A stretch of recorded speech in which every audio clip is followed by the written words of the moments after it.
देखिए, अगर आप शास्त्र पढ़े तो शास्त्र में सीधा सीधा यही कहा जाता है कि रक्षाबंधन और बहन के प्रति भाई का सिर्फ एक ही सबसे बड़ी अगर चीज देखे तो रक्षा की चीज होती है कि भाई अपनी बहन के लिए कुछ भी कर सकता है, कुछ भी, यानी उसकी रक्षा के अंदर कोई सेंध न लगा सकते, उसे उसके लिए एक भाई को जो करना पड़ता है वो सब चीज करे।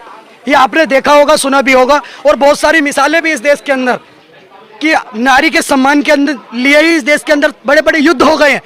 आपने नारी के सम्मान में रामायण देखी है, आपने नारी के सम्मान में महाभारत देखी है, लेकिन आज इस देश के अंदर, जिस देश के अंदर कहा जाता है संविधान का राज्य है, जिस देश के अंदर संविधान का राज कहा जाता है, इसी संविधान के तहत एक लड़की को चौथी पांचवी मंजिल से इसलिए फेंक दिया जाता है कि बात नहीं मानती। बिल्कुल सही बोला आजाद भाई ने कि अगर वो बात मान लेगी तो 6 महीने बाद फ्रिज में मिलेगी।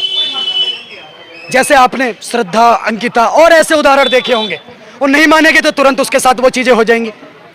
आज ये समझने का विषय है मैडम कि एक टॉपिक के एनकाउंटर से ये चीजें खत्म नहीं होंगी, और एनकाउंटर से कम तो कुछ होना भी नहीं चाहिए।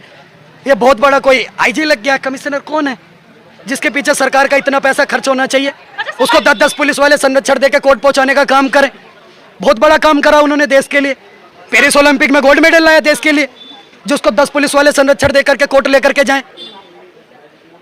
इतना बड़ा काम करा, जो काम करा उसके लिए 200 रुपए की गोली दिल्ली पुलिस की पर्याप्त है, और उत्तर प्रदेश में होता तो अब तक हो गया होता। क्यों इंगित खराब करनी, क्यों जज साहब का टाइम खराब करना है, क्यों कोर्ट के चक्कर लगा के घूमने। कन्हैया लाल के गर्दन उतारी जिन्होंने, केस कोर्ट में गया, आज उसके ऊपर परसों पिक्चर रिलीज हुई है, पिछले महीने और जमानत पर है, सारे नहीं है। साक्षी का कातिल जमानत पर आ गए कि नहीं आ गए, घूम रहे ना खुले में। इनके भी कातिल 6 महीने बाद, 3-4 महीने बाद जमानत पर होंगे। वो बहन वापस आ जाएगी?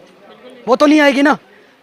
तो फिर ऐसे लोगों को धरती पे रहने का कोई अधिकार नहीं है। इनके पीछे क्यों इतना प्रशासन लगा हुआ है, क्यों इनको संरक्षण दे रहे हो, इनको वहां पहुंचाओ। और मैं तो कहता हूं ये सामाजिक न्याय देने की बात है। मेरी बातें कड़वी लगेगी, हो सकता है प्रशासन को बुरी लगे, पर किसी भी बहन बेटी के साथ कोई भी जिहादी ऐसा करता है तो 112 पे कॉल करने से पहले उसको वहीं मिट्टी में मिला दो। जो होगा देख लेंगे, मुकदमा हो जाएगा, फांसी हो जाएगी, पर एक मिसाल बन जाएगी कि कोई सुअर का बच्चा जिहादी अगर किसी बहन बेटी को छेड़ेगा तो उसके भाई अभी जिंदा वहीं मिट्टी में मिला देंगे, 4 फुट नीचे वहीं गाड़ देंगे। इस बात को ध्यान रखना। लगातार हिंदू क्यों पलायन कर रहा है, लगातार हिंदू क्यों प्रताड़ित हो रहा है? हम बांग्लादेश की बात छोड़ते हैं, हमने हिंदू ने सीखा भागना है, हिंदू ने सीखा भागना है।